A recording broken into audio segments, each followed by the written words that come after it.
de nous suivre de partout dans le monde entier. Topesibino Bambote, Bazoraton et Rolanda Bisso.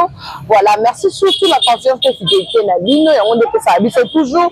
Courage, Rosala Moussala Kitoko Penza. Comme vous le voyez, je ne suis pas seule sur ce plateau. Quand de Tozo Monalelo, Toza Koto, le Bikoto. Et ça dit par rapport à courant snell, et ça dit déranger Bisso moyen de tourner la plateau. Et ça, c'est moi, pique, moi, sans broyo, comme moi. Désagréments, tenir biso rigueur parce que courant et la République démocratique du Congo te éviter to bengango nini. Voilà, je suis avec Étienne Kabila, avec lui on va parler actualité to solo na mukona lilo. Na pesi bonjour et bienvenue Étienne Kabila. Bonjour Vanessa. Voilà. Bonne santé. Non, santé ça bien par la grâce de Dieu. La vérité que fait par internaute, les amis les caméras de Étienne que non ba ekauki on a filmé qui on a l'accès bango ndema etonda ki awa de rythme akini mikolo yo on n'a pas de choix. On est là. Yango moni fait expliquer bango pe ko tambola moi ba sa ba yoka courant zo déranger biso papé. Voilà, la première courant ya mai ya mbula tout ce qui a été fait est à refaire. Namboka na biso oyo. Ata bakamati président wa dirigeant penza de ceux du Brésil Lula da Silva babisa na Congo lo comme président akokoma a okuta makamosho ya Congo. Donc tout est à faire et tout ce qui a été fait est à refaire. Voilà, batabisi na président d'hélicoptère pour qu'il recouvre événement.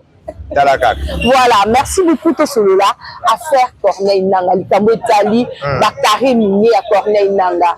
Banani basimbisi chef de l'État touche, likambo etali bakare minier. Corneille Nanga te dit que akenda bongo rébellion parce que likambo etali bakare minier. Ba vérité, il y a makasi ebimi surtout pour la dossier wana. On a pas fait ça réaction des amis avant de porter vraiment la profondeur il y a parce que bah comme ya batebele et tangami na sujet. Bon en fait donc les nayoka kiango j'ai comme impression que bato bakanisa ka président est le voter vraiment donc le président n'est pas informé ce que je veux dire bakanisa président est informé le président de la République c'est supposé la personne la mieux informée de la République. Okay. Donc, la version est belle, c'est présent, il Bakangi a changé de version. Alors, il y a une rébellion pour la carré minier. Pour le président, le président, le président a informé. Le service nous a tout ce que nous dénonçons aussi sur les réseaux sociaux, le président a informé. Combien de réseaux et sa présente information. Réseau sécurité na mboka et intelligence na mboka et travail de connivence avec ces réseaux moussous à Libanda. Hein? Rapport à sécurité de notre président Zaganango. Aux hommes. Ba versement zo pesa wana wote akimena mapona bada kene kina rébellion. Eza pona nini ngai na loba kiboye président makosa ki président mutasaraki bazaki Rwando. Tout ça quand même sérieux. Est-ce que ceux qui va botter le motukare minier na ndere zo kena rébellion vraiment hein nanga c'est la première personne pour ba non pour ba carte que na version première version na to la version ya nani ya oyo watu kanga mikolo alors ba kangie que ça boto ya ba kare minier na hein est-ce que lui azangaki réseau ou bien un canal par lequel reçoit le président de la République vraiment Makambo est banni en 2018. En 2018, celui qui a proclamé le président Félix Tshisekedi gagnant, il y a l'élection 2018, se connaît Nanga. Donc cela veut dire que le courant passait bien entre Corneille Nanga et le président de la République après les élections. Est-ce que vous comprenez? Donc cela veut dire que raison Nanga la Bagaza Lokuta. Parce que si on a Kare Nanga, Kare Minyenaye, il aurait directement contacté le chef de l'État. Il aurait directement contacté le chef de l'État. Non, chef. Bah, vous tenez carré minier nanga. Hein? N'est-ce pas? Donc, ils ont encore raison. Konenanga, c'est lui qui l'a fabriqué. C'est Hippolyte Kanambe. Konenanga, c'est un type de confiance de Hippolyte Kanambe. Né à Tinda et la rébellion, wana. C'est pas, ils ont pas carré minier, non, non, il faut que version à côté. Je vais vous donner un exemple. Allez-y, papa. Gabriel Mokia. Hein? Babotele bandako ah pas Hippolyte Kanambe ebele bandako ebele ba concession à Motola. Est-ce que Gabriel est né rébellion vraiment hein? Et l'axi gaza pour patriote Corneille Nani Gabriel Mokia avant dit Awa. Le régime a changé. Président Félix a comme président de la République. Hein?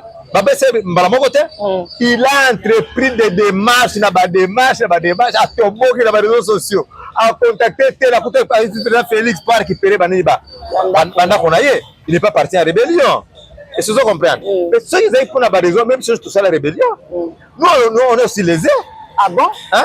On a sa rébellion, pourquoi on a sa rébellion? Ceux qui ont raison, modèle Wana, nous aussi on aurait commencé notre rébellion contre le Philippe. Parce que raison aux amis, pourquoi? On est aussi lésés. Vraiment. Ce bandit n'a pas bandit. Joseph nous a tout ravi après la mort de notre père, n'est-ce pas? Le émouvement du chef de l'État, Joseph a pas sa vie sauter. Hein? Parce que c'est la famille Kabila. Parce que Kagango. Hein? Ok, au comment sert na Lubumbashi, a oteka ba légumes. Hein?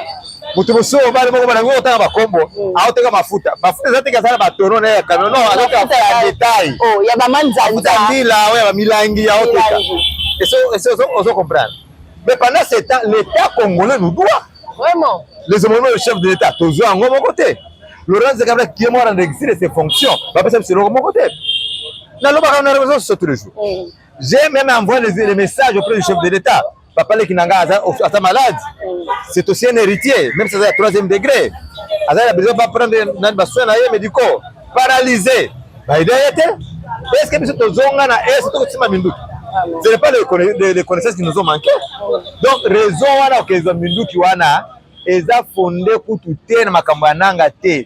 Nga wangawagilwa ndo wana ya banani na yuko ba version moto wana te okoloba mais na yuko ka version wana te que non parce que bakosa kinanga bakende bon non na yuko version wana des raisons fondées c'est pas fondé comment tandis que Guy Luando a gagné un message pas Corneille Nanga ba bote c'est ka Corneille Nanga te na ba chinois pe des ka Corneille Nanga te na ba chinois likambo te est-ce que chef de l'État ayeba makamio sona.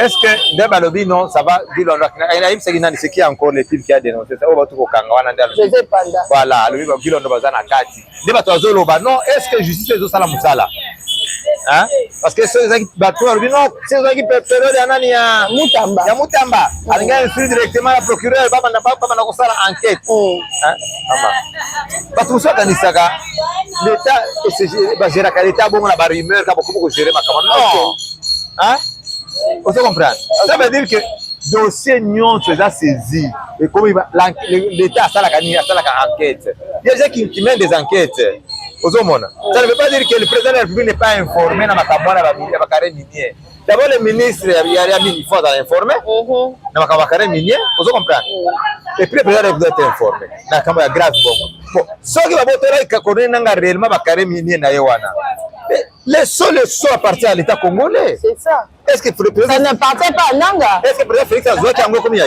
Vraiment. Ça doit revenir à qui? À l'État. Vous comprenez? Donc Nanga avait tous les moyens pour se plaindre de Kuna. Bagilo n'a pas besoin de business. C'est un businessman en dehors de tout ce qu'il fait comme politique.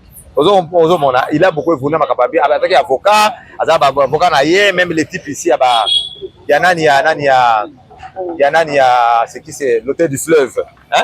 Guillaume était son avocat. Attends, la bonne relation qu'on a aux hommes. Cela veut dire que adapter la carte de business. C'est tout à fait normal quand on est à gauche, mafia est partout. Mais moi je pense que le chef de l'État a informé, et le procureur a informé le dossier wana.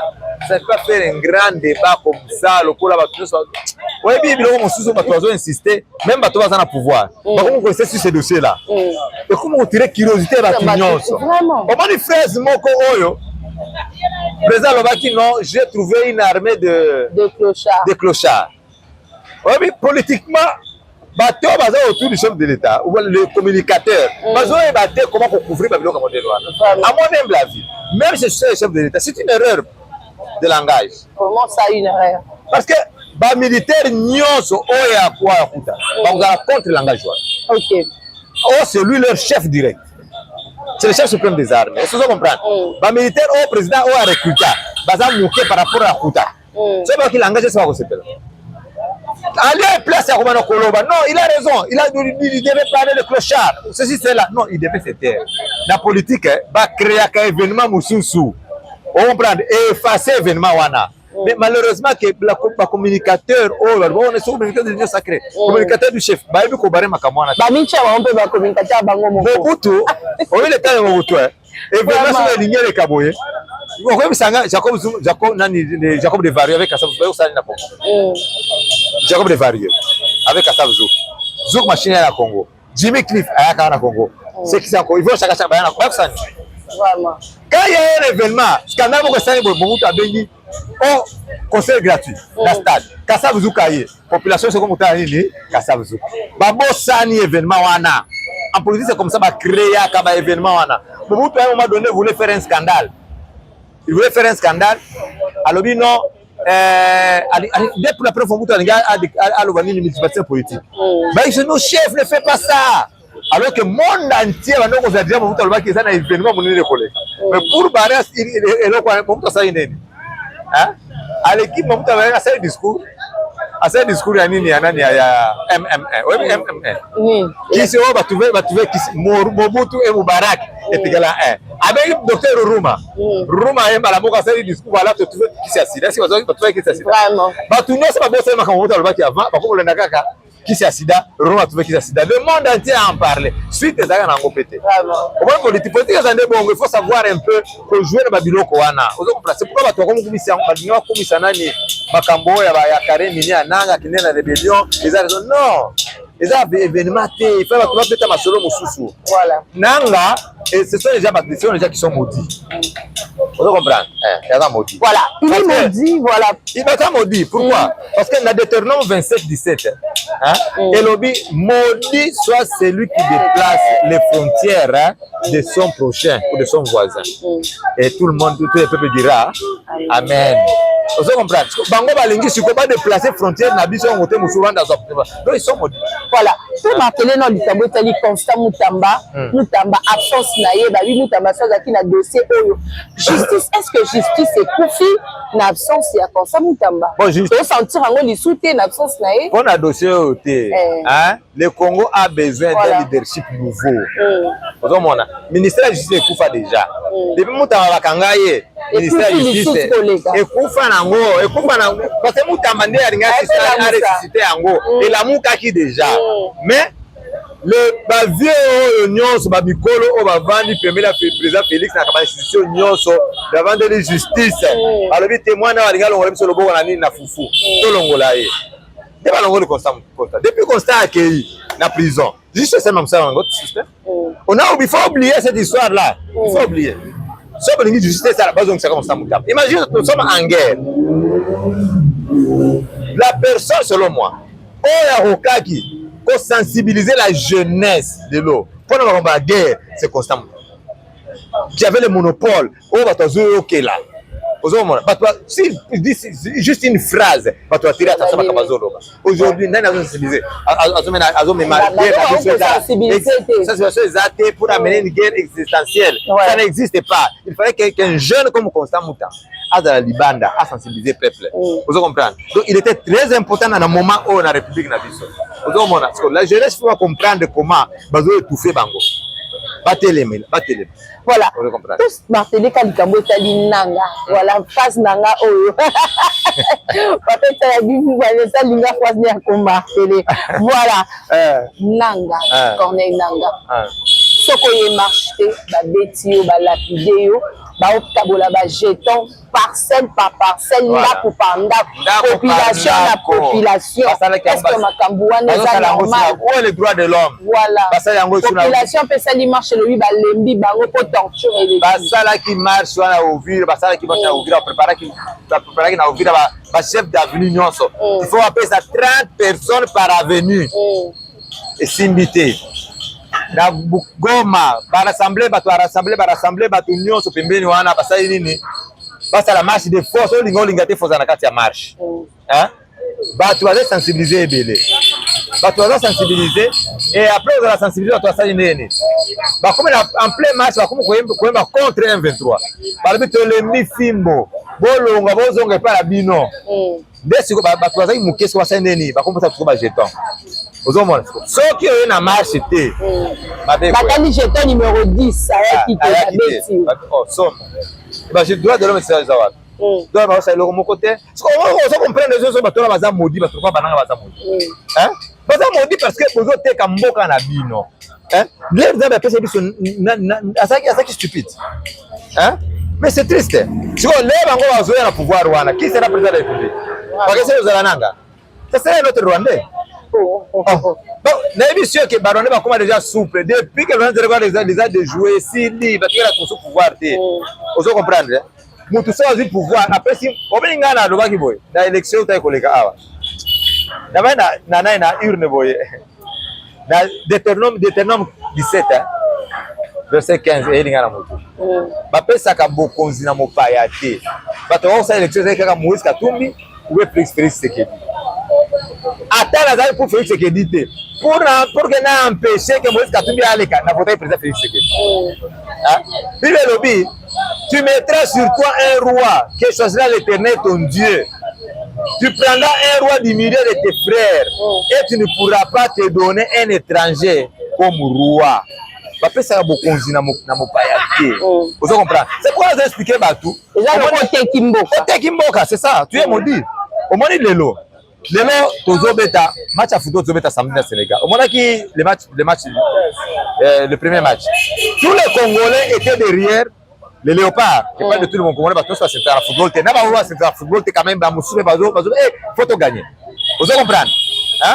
Mais c'est comme ça que nous devons nous Congolais nous présenter aussi.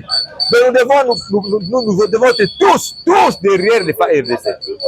Si on est derrière les FARDC, directement tu es derrière le président de la République parce que lui qui est le chef suprême des armées. C'est comme ça qu'on peut gagner une guerre de motivation. C'est ça. Après, bien sûr que Syrie, mais tout ça vous avez pas dit politique na bango, vous avez politique na ville calmement. Vous avez dit Congo est kende. Vous avez donc le message les réseaux sociaux. Non, il faut banani communicateur du chef, surtout le communicateur du chef. Dans un peu recyclé, ça va même ligne de conduite, au moins l'équipe de la télévision, alors non, au moins même s'il y a un mal, même s'il y a un vice, quand toi tu es du Kasaï, tu prononces un tel langage, ne pas katange ba koyo kango. Ba ndeni aba lobis ko guerre continue kaka. Biso na bango guerre continue kaka. Et puis bozo ba katange wana, vous prenez un cas, vous le généralisez. Communication ça m'a directement. Ils ont une division entre nous les peuples. Vous avez deux communicateurs, il ne faut pas faire en ligne de conduite, qu'est-ce qu'ils doivent dire? Ils passent à la télé, ils disent n'importe quoi. Tout le monde parle n'importe quoi. C'est ça le problème.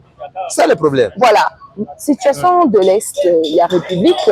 Voilà, Massa c'est Betty na Bukavu. Qu'est-ce qu'il y a encore? Massa c'est Zolé, la personne qui est tous les jours. Dans la place, il y a essence, il y a Magilobi. Donc, Bukavu. Donc, tu vas à l'Est, ils sont ingouvernable de l'eau. Les gens gouverner. Imagine, vous avez besoin de banda. Vous avez besoin de passer à vos mamies. Vous avez besoin de un voteur na essence. Pas boumina vous allez na Bukavu hier. Na place essence na rompo na Bukavu. Parce que bétal. So ok na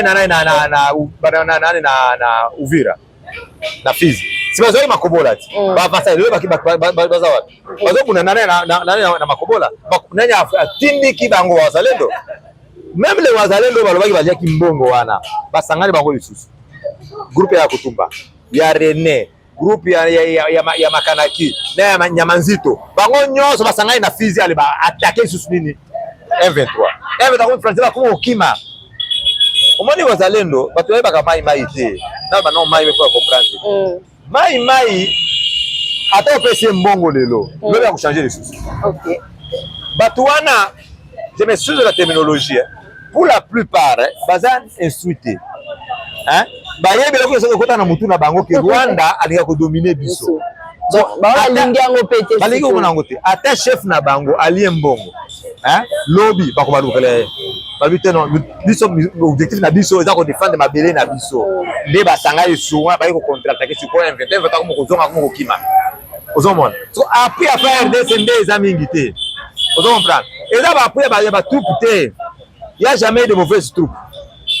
De mauvais dirigeants. Et ça, pour ça, la troupe, il va déterminer pour nous la bango. Les dirigeants, c'est quoi? Ils sont à la solde, il y a Hippolyte Kanambe, il y a Mbongo, il y a Nini, des problèmes de la bongo. Mais pas diriger ST. Pas diriger ST. Ah. Mais dans la de génération en génération. Ça on continue comme on s'en rappelle comme dans STP. Ça on continue guerre aussi la tête. On sera été na bungia aux sorties. On a na kela ngapa na kisa ngana ba wazalendo tuani pege.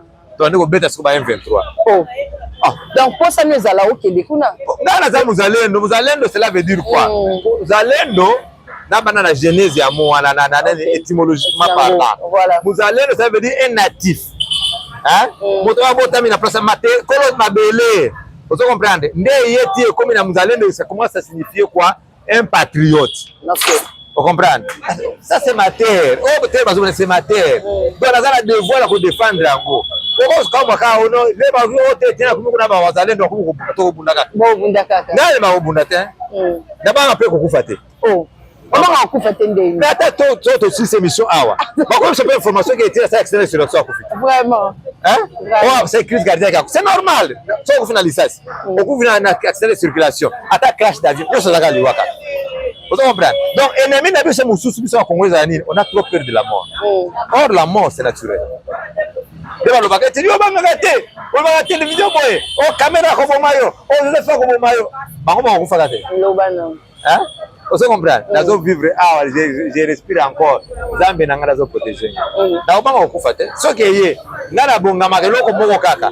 Na zanga lola te. Et puis comme dans l'assurance n'engage dans l'assurance j'ai une place de choses à les cieux. Na on la banga te. Mais sikoyo pour na te mettre fin à guerre na mona ko ça qui va préparatif ça le kita na ndeko na okasereka est-ce que programme on les a confirmé pour la sensibilisation? Non, premier d'abord pour commencer, ils a pour la guerre tête ici là. Et ils a fait programme yanga na kasereka te. OK. Moi depuis la fuite du Sud là on voit qui awa. D'abord j'ai toujours dit que moi j'ai jamais été politicien. Politicien je le suis peut-être par hasard. Parce que Nazara les deux politiciens. Quand j'avais constaté que ma politicien, bazo okate o dénoncer l'origine José, bazo ko politique, bazo ko ça peuple né na kota na politique. Vous comprenez? J'ai commencé par dénoncer les origines de politique Kanambé. Mon père n'est pas dirigé par un étranger. Là, comme dans l'Afrique du Sud, j'avais amorcé, j'avais appelé la campagne d'éveil de conscience patriotique. Pour comprendre le pourquoi de cette guerre, le pourquoi du patriotisme, le bon sens de défendre sa patrie. Vous comprenez? Là, dans la zone de Kinshasa, on a continué sur la campagne d'éveil de conscience patriotique. La première personne qui m'a contacté, parce que j'ai toujours parlé du camp de la patrie et du camp des agresseurs. Quand le ministre Honoré Sylvain Mutombo m'a contacté pour ça, non, il faut tout ça la bloque. Tout ça la bloque que on a un camp qu'on va appeler ça le camp de la patrie. Tout ça la sensibilisation, surtout dans l'Est, on a le Lubumbashi, Kolwezi, Tokiti, na Est, Kalemi, Fizi, tout ça, tu vas comprendre pourquoi tout le monde a. C'est le devoir civique, le patriotisme, tout le fan de Moka, tout le tribalisme, il y a un népotisme, la clientélisme, d'abord la patrie. Quand il m'a contacté, j'ai dit c'est une bonne idée. Mais maintenant préparé, c'est lui qui prépare, ce n'est pas moi. Parce que c'est lui qui a en contact avec les régaliens, on va retirer le moyen pour faire la campagne, voilà, d'abord jeune, c'est des jeunes pour que l'on remonte la mort à la biso. C'est à ce moment-là qui paie que parce que Kasereka a souhaité aussi à la paix, partie prenante, na makambouana, payer, payer à la négénéa, ok, c'est pas une affaire de tout le monde. Ce n'est pas que doit préparer à Kasereka pour que Nekuna, non, c'est une idée qui a germé depuis très longtemps. L'idée à Sylvain Mutombo, c'est la psycho, si les moyens nous permettent d'y aller, moi je suis prêt. Je suis prêt. Est-ce que la sensibilisation est importante? C'est très important. Mais la guerre, c'est pourquoi j'ai toujours dit que la guerre, cette guerre ici, peuple il faut un compte en la guerre. Sensibilisation exacte parce qu'au temps de mon père, on a vu Didier Moumenga maintenant au téléma. Pour sensibiliser la population pour que la guerre soit existentielle, pour que la communauté se comprenne que la population a l'ingui ou a naté. Vous comprenez? Quand la population commençait même à saboter les intérêts des Occidentaux, bon, Occidentaux va comment Kobanga. C'est ça qui non, il faut surtout arrêter mon région ôté. Ça sera pire. Il va précipiter que nini. Moi on dirait Kabila. Donc peuple faut inclure à côté la carte makambo il y a guerre oyo. Pour tout mélange. Ça on bien. Ni tété les wazalendo. Laissez les partis depuis très longtemps. Vous comprenez? Ça veut dire qu'il y avait une certaine motivation. Il y a jeunesse, il y a Est de la République. Des Télémaki va s'opposer contre l'occupation. Des résistances des alliés. Alors, ça y est, Congo va être les Milisous. Ça serait une bonne chose. Il n'y a personne pour le faire. C'est pourquoi j'ai applaudi, j'ai apprécié l'idée de Sylvain Mutombo. C'est dans le bac que ce qui, si c'était possible, Bazongi s'attend Didier Moumé comme ministre de l'Information. Comment on est dans sensibiliser? Lui, quand on gagnait les territoires, tu gagnais les territoires, disons, tu récupères le territoire. Quand on perd le territoire, alors non, on a perdu tel territoire, c'était vrai. Mais aujourd'hui, ouvrir les couilles, silence radio, communication exatée. Vous comprenez? Nous avons formé la population exatée. La population a confiance en tout côté, à comment se fier dans les réseaux sociaux. Les réseaux sociaux, l'information à solo, n'a l'okuta ezali. Et bien les pères l'okuta ezali, il y a déjà les. Vous comprenez? Il y a un flatteur. Ce que la population est comme démoralisée. C'est ça le problème. Il y a une marche, il y a soutien à Wazalé, il y a ça très bon, si marche, qui me marche pas petit. Il y a ça, marche fiasco. Et l'accès mal organisé. Et là, comme côté, population moko baye, biloko passer bango, batu la bonne information, population azo sur la bangoté. Vous comprenez? Donc le peuple n'a plus confiance à batu, batu la guerre. Vous comprenez? C'est pourquoi on a dit qu'une jeunesse, c'est pas jeune batelemi, une communication, ça peut marcher. Hein? S'il y avait quelqu'un comme Constant Moutamba, il n'est pas indispensable. Hein? Acceptons ça. Quelqu'un d'autre à côté, ma personne peut faire mobiliser, peut battre, mais la bateau va jouer les Kalekawana. Les gens ne peuvent plus. Maintenant, le chef de l'État, nanu a saleli mandat na été. Mandat chef de l'État, nanu a saleli yangote. Donc, premier mandat. Non, le problème c'est qu'on ne vient pas au pouvoir pour se justifier. Vraiment. Hein, on a le pouvoir pour ça. Il faut passer au président Bongisi. Expliquer les difficultés président Koutani Nango pour Bongisa. C'est ça la politique. Non, il y a déjà un mandat, ça il y a des bouchons, mais à mi-balai. Mais il y a des contraintes. Ils ont empêché à cause peut-être mieux. Vous comprenez? Mais peut-être l'explication des Amabé, ou peut-être votre question qui a été peut-être posée autrement. Tout dans un état de guerre. Vous comprenez? Guerre, une grande partie du territoire est occupée. Priorité, les lots, ce n'est pas les élections. Vous comprenez? La priorité, c'est de mettre fin aux hostilités. Tout ça, c'est l'élection. C'est ma vote qui était. Les députés vont avoir la circonscription électorale. Non, la circonscription électorale. C'est l'autre côté. Surtout ça, sur l'élection sous présidentielle, deux provinces sont occupées.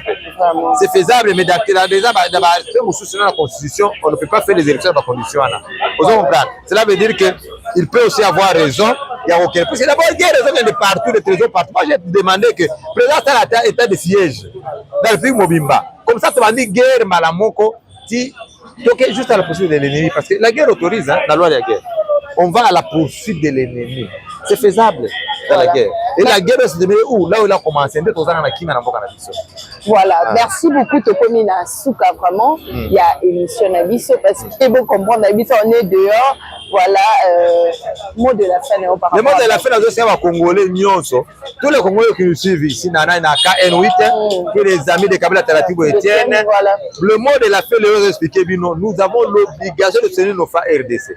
Et son chef, qui est Félix Sekedi, qui ont plutôt gagné guerre bien. Quand nous locaux, les locaux doivent soutenir les femmes RDC. Tous c'est le président Félix Sekedi. Tous c'est les femmes RDC, tous c'est les Wazalendo, et nous allons gagner la guerre. Donc, peut-être qu'il bataille, il y a Ouvira, il y a Goma, mais la guerre n'est pas terminée. C'est une bataille qu'on a perdue. La guerre, tu vas gagner en Okaka. C'est terre, elle nous appartient. Voilà. Merci beaucoup, Nabaïnia Sobozaki, branché pour la Kolanda Biso, pour partager massivement l'émission Mukona Lelo. Merci à Francis Capena. Merci à Tonton Dato d'ici là. Portez-vous bien. À bientôt. Bye bye.